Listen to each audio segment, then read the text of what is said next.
Hello everyone and welcome to this episode of Plant-Based Kitchen, and today we're going to be preparing beefish lentil Wellington. It's a lovely thing to do during the holiday season. This dish has been around for 209 years. It's generally agreed that this dish was created in celebration of the first Duke of Wellington and his victory at the Battle of Waterloo on June 18th, 1815. I'd like to think the Duke was coming and the French said, "We have beef and pastry. Let's pull something together." But let's face it, we humans tend to like to wrap our food. So think of this as the French saying, wrapping in French pastry en croûte. Maybe it's hand pies, empanadas. This is just a big burrito made with puff pastry and baked until golden. So let's not overthink it and let's get started.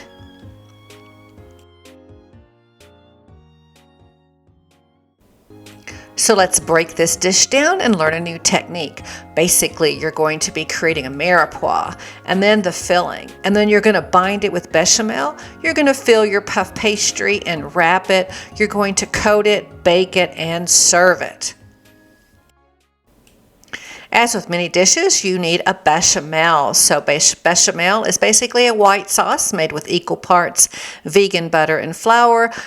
Cook it in a saucepan until the flour is cooked. Add some warm plant-based milk to create a sauce. Stir it constantly. Add some salt. I prefer white pepper and a dash of nutmeg.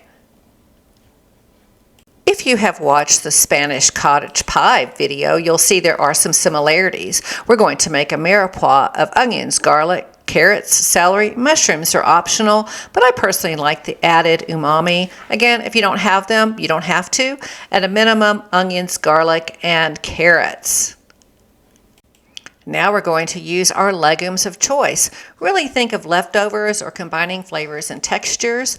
I started out with lentils, then I had some red beans left over. I threw those in, and then because I still had leftovers, I used some plant-based meat. That is absolutely optional, but it would use up whatever you had because we're just going to wrap it, fill it, and bake it.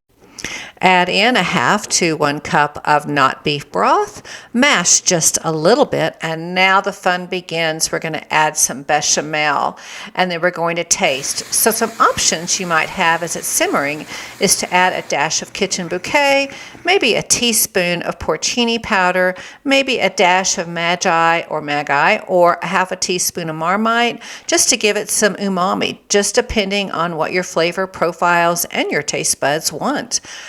Place a sprig of rosemary in the middle, cover, and let it cool to room temperature. And let's get started with the next step.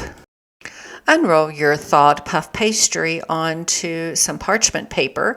I added a section of additional puff pastry. Puff pastry is very forgiving when it's thawed. Just kind of glue it back together and throw it back in the freezer for a little bit.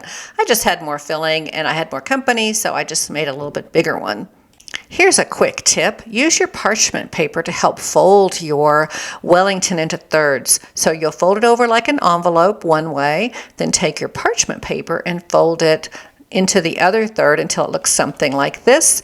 Then I like to use my parchment paper to kind of roll it so it'll be a nice smooth finish, and then fold in your ends so it looks something like this.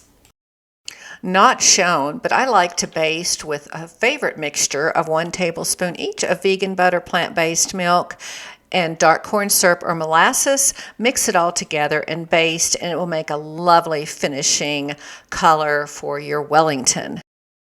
Keep your Wellington with the ends folded underneath, and then take a paring knife and slice some cross sections across the top. This will allow it to vent without your filling just popping out.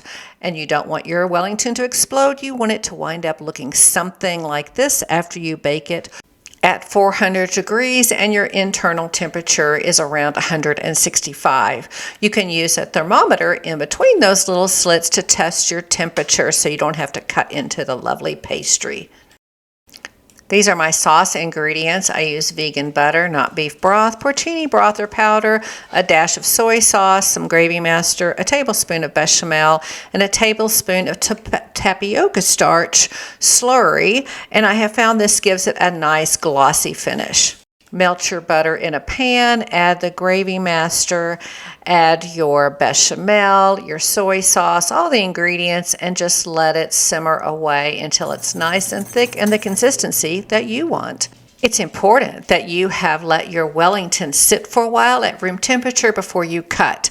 I like a Wellington that actually keeps its shape. So if you do this, you will have these nice cuts, as you can see, and you serve it with your wonderful warm sauce. If you enjoyed this video, please subscribe, give me a thumbs up, and follow. There's some other cool recipes out there like this purple potato soup that is just one of my favorite holiday go-tos. It's all about marrying those vegetables and coming up with something very interesting. And always remember, when you are eating plant-based, no animals are harmed, you're getting plenty of protein, it's better for your health, you're participating in water conservation, you're energy efficient, it's less expensive, no nitrates, there's less cross-contamination, and more. Thanks for joining me, and let's just eat more plants.